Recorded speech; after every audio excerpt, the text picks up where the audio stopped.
What's up, everyone? Welcome to the Stand Philly Sports History for January 9th, 2024. I'm your host, Jim Montgomery. It is Tuesday, time for a little motivation and positivity.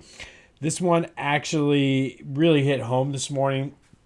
I was up late watching my Michigan Wolverines win the national championship. More on that in a second. But as the alarm went off today at 4:15, the bed was nice and warm. Didn't want to get up, but this quote kind of stuck with me, and it's accredited to Dame Lillard. But if you want to look good in front of thousands, you have to work out thousands in front of nobody. And I really felt that this morning, getting up, running in the dark. It wasn't pretty, but I got my 3 miles in. It was a struggle, but I was able to manage to do it.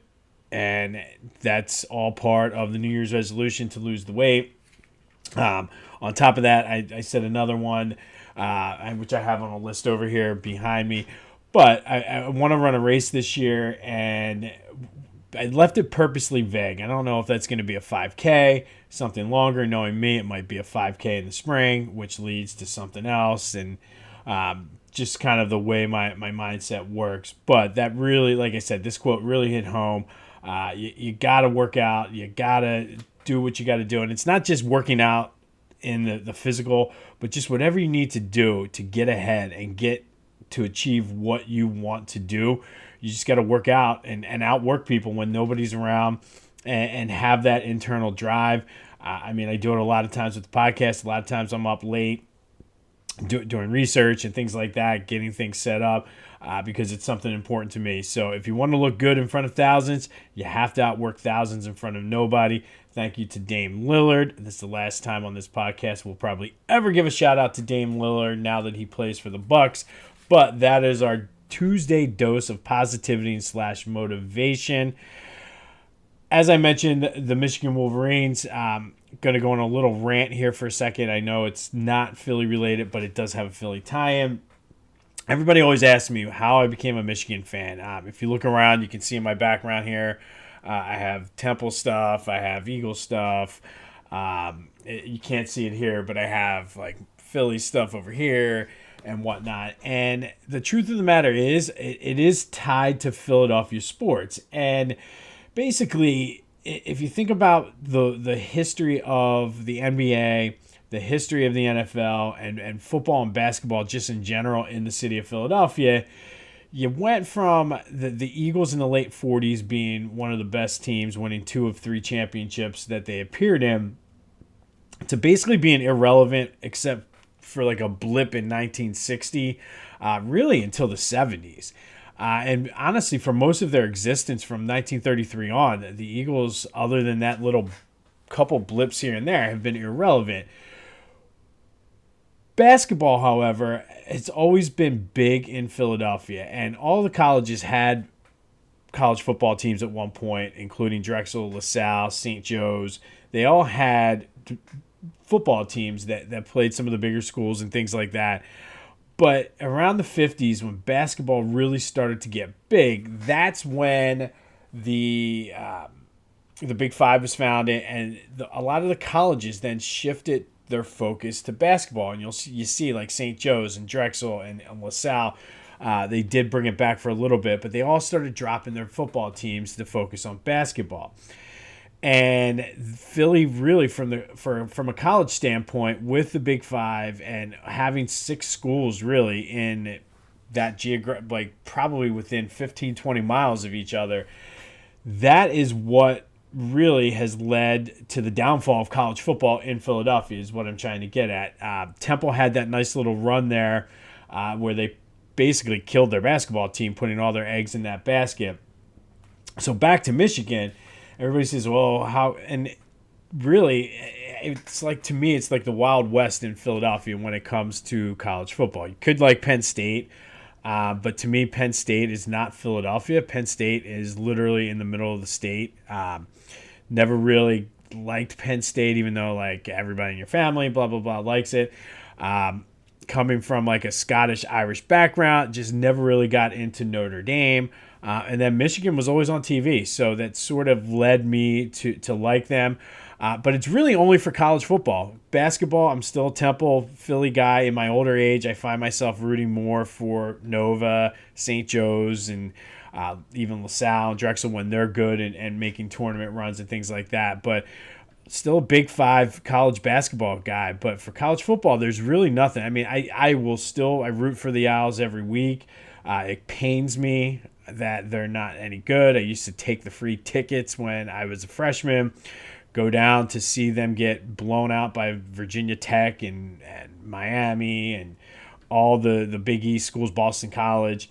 But that is why everybody always asks Michigan, and just I guess it was the maize and gold just sort of attracted me to them.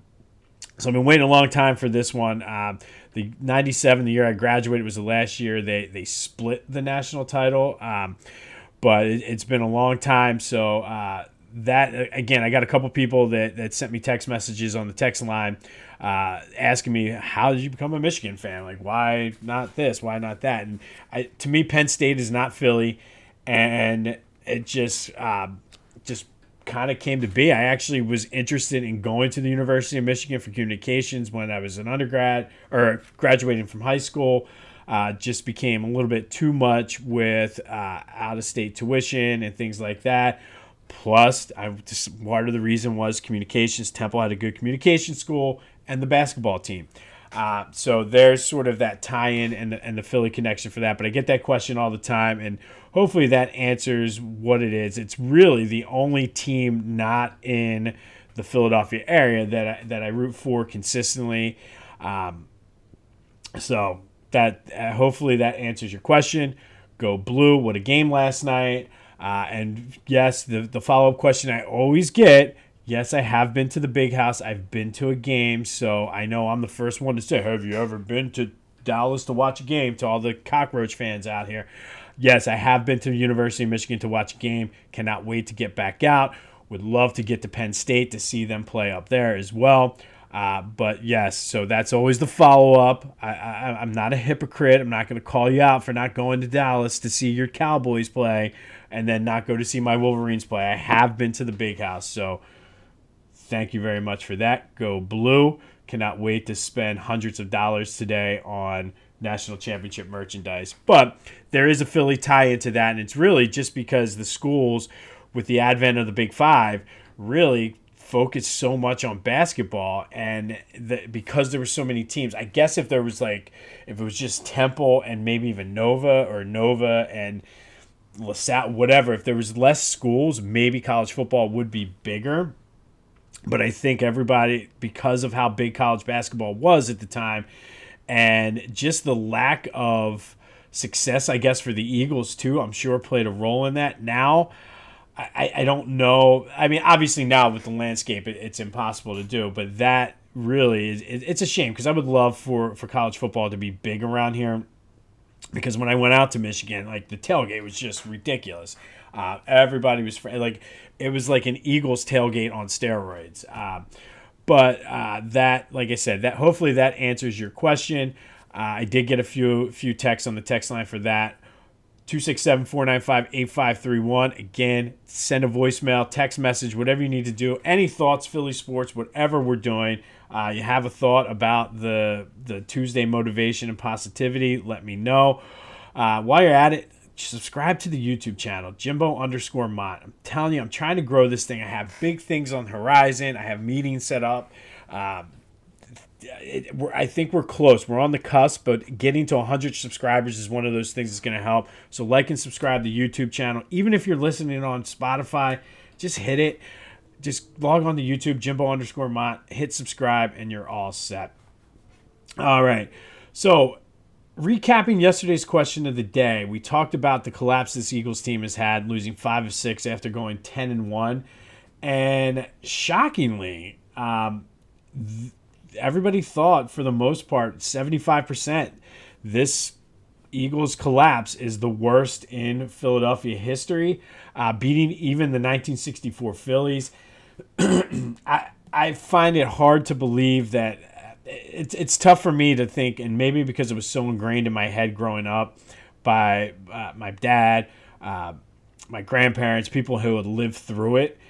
It was just so ingrained in my head that the 64 collapse was the worst thing ever. I find it's hard to top. And this one, I think, too, for this Eagles team is still incomplete. I want to see sort of how Monday goes. I think we all know how it's going to go, but you never know. So that's why. But as always, thanks for coming out or getting out and voting and participating. 267-495-8531. Unfortunately, I feel like we've had a couple, if you're ranking top 10, between the Super Bowl last year, the World Series a couple years ago, even some of the Sixers losses going back to that Toronto series. I think some of the more epic collapses may have happened within the past 5 years, if you want to call some of those collapses. But you guys right now, everybody's thinking that this is the worst collapse in Phillies history or Philadelphia sports history, and it's hard for me to top 64. But again, thank you for participating. All right, Flyers lost to the Penguins 4-1 last night, and it irritates me when they lose to the Penguins. It's just one of those things, like, just sticks in my craw. They've now lost 7-9. They did make a trade. Cutter Gauthier is now traded to the Anaheim Ducks for Jamie Drysdale, defenseman, and a 2025 second-round pick. Gauthier was the first-round pick from 2022, I think number 5 overall. Was all gung-ho to play for the Flyers, and then just had a change of heart and said he doesn't want to play for the Flyers. So Danny Briere and the team were able to kind of flip that and start moving on from that. Again, it's losing 7-9 now. I think the Flyers are now coming back to earth, which we'll see how that sort of plays out as we move forward. There are some Sixers news, even though they're off again until tomorrow. But Nick Nurse, they're working back to basics, more like a training camp feel at practice and things like that. Trying to play better defense and building. He's like building that strong foundation. I guess he felt like some of the fundamental things were cracking or lacking, I guess. Cracks in the foundation, I believe, is his exact quote. So getting back to basics, and I think it's a good time for that. Kind of reset. You had 3-4 days off.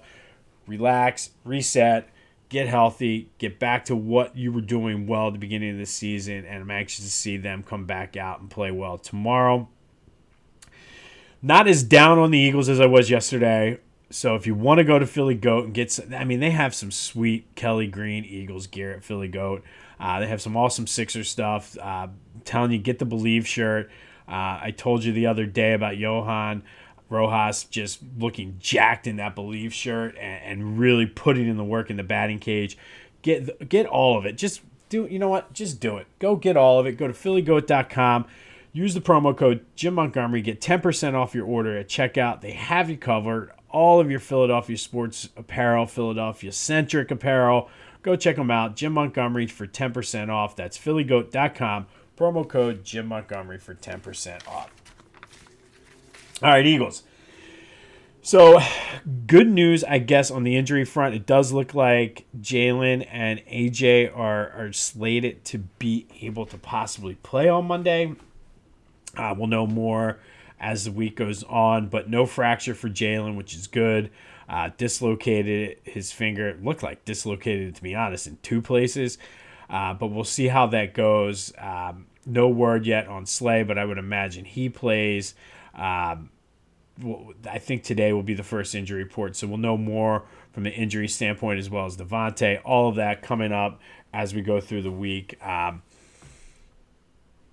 Hopefully there's more, but I don't know. Sirianni's press conference yesterday, he said something interesting, and I'm not sure how to take it. He said, well, everybody gets motivated, and it's easy to coach and do things when times are easy. It's what you do when it's hard. I'm paraphrasing, but it's what you do when it's hard to see what you're made of. Well, it doesn't get much harder than this, dude. So let's see what you're made of, and I don't know. Again, I'm still, I don't see it. I know they're all saying the right things, but they've been saying the right things for the past 6 weeks, and we'll see. And speaking of saying the right things, listened to Jalen Hurts' interview after the game on Sunday yesterday, and I don't think anybody has ever said more while saying less. I mean, the dude just, I don't know, what the hell was he talking about? The thing is the thing. Yeah, we get it, but the thing has been the thing for 6 weeks, and I feel like he's just a walking cliche at this point. I don't know. I don't know.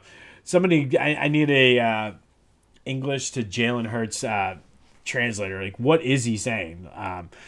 But as I'm kind of processing some of this, it's just some of the things that stuck out to me is just I think it's time, and I don't know if it's play calling or the line itself, but maybe our offensive line is overrated. Everybody talks about the best offensive line in the league, but I don't know, man. They're not running the ball well. I mean, watching that Michigan game yesterday, that line was good. I'm not comparing an NFL to a college line, but like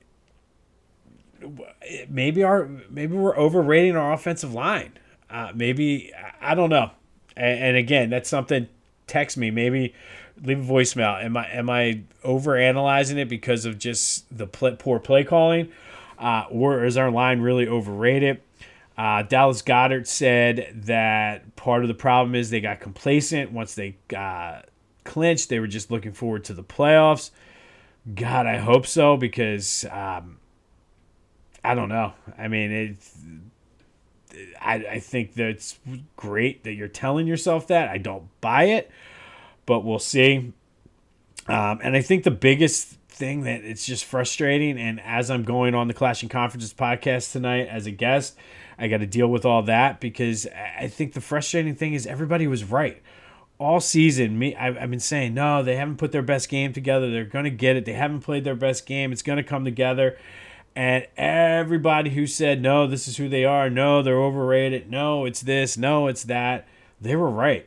And I think, to me, that's the toughest part, and just facing that and knowing that, damn, they duped me. I mean, they didn't dupe everybody, but they certainly duped me. And it's very, very frustrating. I mentioned the Clashing Conferences podcast. Be sure to check them out anywhere you get your podcasts, as well as on YouTube. I'll have more information on how to find me this week on this week's episode later this week.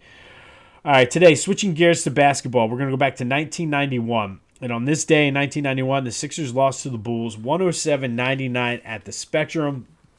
Charles Barkley had 29 points and 12 rebounds. Armand Gilliam had 23 points. Hersey Hawkins added 21. But the big story was Michael Jordan, who dropped 40 and had 9 assists. He did hit a technical foul free throw that was committed by Manute Bol to go over the 15,000 point mark. It came in his 460th game, which made him the second fastest to ever reach the 15,000 point milestone. For those keeping score at home, obviously the fastest was Wilt, who did it in 358 games. Also, bonus for those keeping the score at home, because this is going to come in handy for the question of the day. LeBron James did it in 540 games, becoming the youngest to ever score 15,000 points, and Kobe Bryant did it in 657 games. Ironically, Michael Jordan also went over the 10,000 point mark in Philly as well 2 years prior. That season for the Sixers, the 90-91 season, they lost to the Bulls 4-1 in the conference semifinals, and then just sort of started their downward spiral, leading to Charles Barkley being traded, and then the dark days before Allen Iverson. But on this day in 1991, the Bulls beat the Sixers 107-99. Michael Jordan goes over the 15,000 point mark in his 460th game, second fastest to ever do it, behind Philly's own Wilt Chamberlain. And that leads to today's question of the day. I am anxious to see where this one goes. It's not really Philly sports related, but I think in honor of Michael Jordan, we have to go here. Other than Wilt, because I know there's a large contingent of Wilt fans out there, and you can make the argument that it's Wilt and then everybody else. And I'm in that camp. I think it's Wilt. He's in a league of his own, and then everybody else. But who is the GOAT? Is it Mike? Is it LeBron? Is it Kobe? Let me know. Again, other than Wilt Chamberlain, who is the GOAT other not named Wilt Chamberlain? 267-495-8531. Get you in. Leave a voicemail. Send a text message. Let me know who is the greatest of all time in the NBA. Is it MJ? Is it LBJ? Or is it the Black Mamba? Let me know. 267-495-8531. I will give you my choice tomorrow. If I have it very easily top 3 I can give you right now. And I will tell you this, it's probably not who you expect. All right, and finally finishing up today's Philly free agents who had a fresh start in Philly. J.J. Redick. He signed a 1-year, $23 million contract in 2017. Started for the Sixers that season, then came off the bench the following year, 18-19, after re-signing with the Sixers. He scored to his 10,000th point of his career in 2018, and honestly had his best game as a pro in 2019, coming 2 assists shy of a triple-double, 27 points, 10 rebounds, 8 assists. He does hold the Sixers record for three-pointers in a season with 240. The previous record was set by Kyle Korver. And that was in the 2018-2019 season. His first year in Philly, he has the number 5 all-time three-pointers in a season for the Sixers. So he came in and was great. That 17-18 season was the first year that process team and Joe made the playoffs. The 18-19 team I mentioned previously, that was the Raptors Game 7 with the 5-bounce Kawhi Leonard shot. But in 2 years with the Sixers, J.J. Redick had averaged almost 18 points a game, which was a career high. So, like, that stretch, 2-year stretch in Philly, he had his best statistical years as a player. 40% of his three-pointers, averaged 17 and 18 points per game, respectively, in his 2 years. But I think what he brought to the team was just sort of like credibility to the process and Joe and what the Sixers were doing, because he was really the first big free agent to sign with the Sixers during the process era.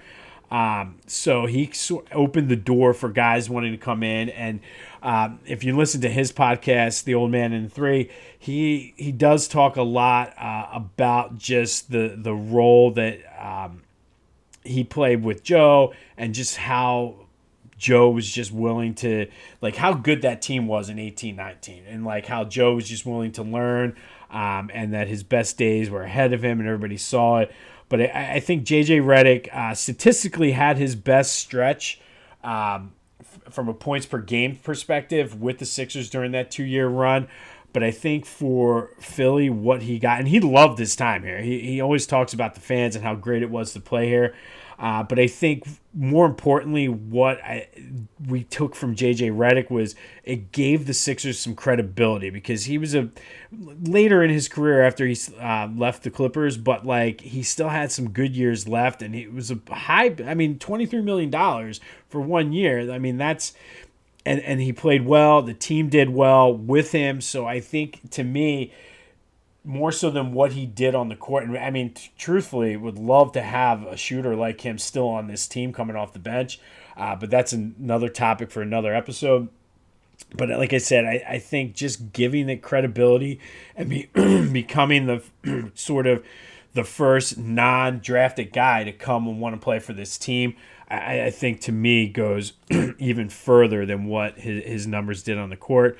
But today's Philly free agent who had a fresh start in Philly, still have trouble saying that even though it's even though it's January 9th. Still having trouble saying that, but that is J.J. Redick. On this day, 1991, the Sixers lost to the Bulls. Michael Jordan scored his 15,000th point, which leads us to the question of the day. Who is the GOAT? Is it Michael, LeBron, or Kobe? 267-495-8531. Get you in. Be sure to check out my boys at the Clash and Conference podcast. Go do some shopping at Philly GOAT. Let me know the Eagles. Like I still can't. I don't know. I'm not ready to move on from them or go there yet. But hopefully we'll have a more positive, rosy outlook tomorrow when we get a slight update on the injury report. Subscribe to the YouTube channel, Jimbo_Mont. Subscribe to the YouTube channel. Remember, if you want to look good in front of thousands, you have to outwork thousands in front of nobody. Thank you, Dame Lillard. Last time you're getting a shout out on this podcast. All right. It's going to be a rainy one. Be safe out there if you're driving. This has been This Day in Philly Sports History. I'm Jim Montgomery. Go have yourselves a Tuesday. And until next time, I'll see you when I see you.